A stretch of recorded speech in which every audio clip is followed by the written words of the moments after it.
You're watching the Chuck Fleetwood-Smiths World Cup fever. A lot of rough left on wrong. Chuck's the hero of our song. The Chuck Fleetwood-Smiths. Welcome to the World Cup edition of the Chuck Fleetwood-Smiths comeback, rebranding of our name. The World Cup is the tournament that you can check out anytime, but you can never leave. Who is Chuck Fleetwood-Smith? This is Chuck Fleetwood-Smith, wayward genius. My driving's wayward, and Jared thinks he's a genius, so it's a perfect fit.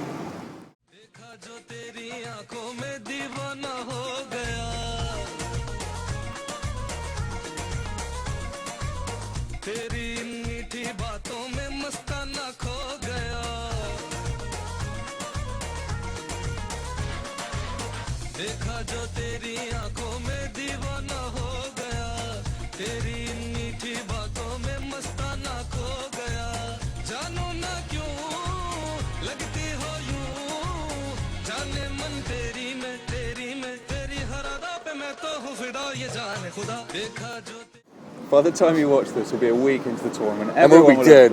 We might well be dead. Hopefully you won't be, because otherwise you wouldn't be watching this. Yeah. So, what do you make of the tournament so far? I think all the teams who were supposed to have won have won. So I suppose only England has really played a fairly ordinary game, and everyone else has done what they're supposed to have done. Even Bangladesh today. Yeah, Bangladesh just beat Ireland by 27 runs, but the margin of victory so far have been pretty conclusive. We've got 7 wickets, 91 runs, 87 runs, 10 wickets, 205 runs, 7 wickets, 210 runs and 6 wickets. So that 6 wickets, that was England against Netherlands. That 6 wickets with 9 balls remaining, something like that. Yeah, it came down to the end more than it needed to, I suppose. But I mean, I never thought England were actually going to lose it. They just let Netherlands go way more than they needed to. It's time once again for cricket highlights here on the Russian Sports Network, and it's time to go back to 1992 and see Wasim Akram make a total prick out of Alan Lamb and the other guy. Sensational stuff here for Pakistans. There they are, all celebrating. Yes, one high five for you. Oh dear, Chris Lewis removes his special hat and puts in his magical batting gloves and says, "This is what happened to Alan Lamb." Very good fastball, hits the left stick, and it's punched the airtime for Wasim Akram and the other people on his team. There's Chris Lewis again. The ball comes back in, hits the stick or the batting stick, and it's yes it is. It's point to the sky time again for Pakistan's. Very much celebration on their side, and there goes Chris Lewis back to the pavilion, accompanied by only his shame and an animated duck in a cricket outfit, smoking something he might later sell. Well, join us again next time for more cricket good times. I reckon with the inconsistency of the pitches and some of the slowness of the surfaces we've seen so far, this is going to be a tournament for the proper batsmen. I reckon. Is that your little theory? That's my little theory. So they've got Strauss, Jai Wardener, guys like that have been successful already, and I think they'll continue to be. Yeah, I mean, I think it's probably, anyone who can just hit through the ball and trust themselves is going to go well. I think sloggers, it's going to be pitches where sloggers are going to do well, but I think in general you're probably right. In World Cups, usually it's the good batsmen who come through anyway. I mean, that's how it's been, even for Australia at times when their better batsmen have been struggling coming into the tournament. For the World Cup, they've stood up, and the same has happened with the Indians. It's the ability to manoeuvre the ball in those middle overs. There haven't been so many sixes hit in this tournament so far, 39 as opposed to 57 at the stage of the 2007 tournament. That's geeky. Yeah, also, the 2007 tournament, by this stage we'd already had 2 shocks. India and Pakistan had both been beaten already by Bangladesh and Ireland. So does that make this a worse tournament than the 2007 tournament so far? It does for me, because I like upsets and I like minnows winning, and when they're not winning I get a little bored.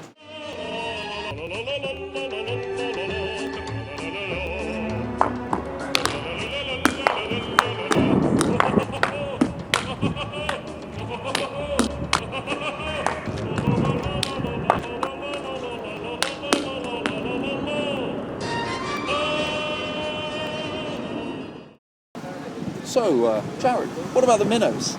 The minnows. Let's see. Canada is probably lacking a team. Kenya have got the same team they had in 1996. So they would also be lacking a team. No, well, they've just got the same team. It's now 110 years old, eh?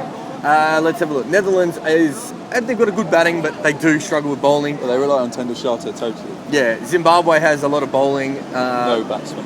Yeah, they struggle with. I mean, The tail starts at 1. But their batsmen aren't terrible. They just don't have anyone that special either. It's too easy to get through them. Bangladesh have beaten Ireland today. They might be the two strongest associates just because they're a bit more balanced than some of the other sides. But I mean, I can't see Bangladesh beating too many teams if they struggle to get over the line against Ireland. No, but I suppose what it comes down to is that Bangladesh is, as we knew before, Bangladesh will rely on Tamim Iqbal. If he can get runs, it's the same with Holland to a degree. Holland are competitive because Tender Shah's made 100. If Iqbal can make a big 100, Bangladesh remain this tournament's best hope of igniting in the first few weeks because they are the one team who can cause a real upset. Ireland are worthy, and I think they're well organised, and I think they're exactly what we expect. George Dockrell, they've got a guy who's going to play for England. I think it's Little Georgie Dockrell. Little Georgie Dockrell, copyright Jared Kimber, 2011. I think it says that sofa, but okay, I'll take it. Okay, so Dockrell, really impressive today. He showed the ability, he really slowed it down. He showed he can bowl to orders. He's a quality bowler. Something that a left-arm spinner England have at the moment, which 10 years his senior has been unable to do. And he's going to play for England. Somerset have got a real find there.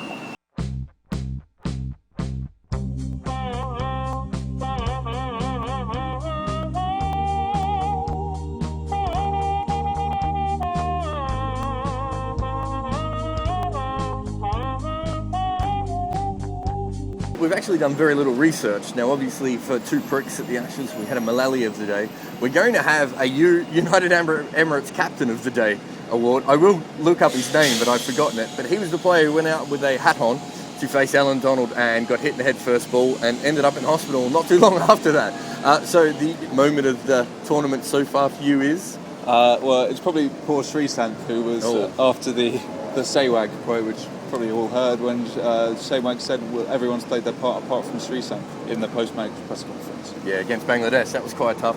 Mine's probably going to be England's fielding against the Netherlands. I mean, their bowling was bad, but they almost stopped fielding altogether. They're my United Arab Emirates captain moment of the World Cup so far. We will streamline that, of course.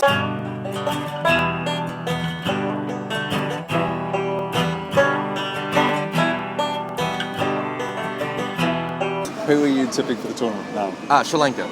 I had them before the tournament, and I still believe that they've got the most depth and the most match winners, and they're suited to the conditions.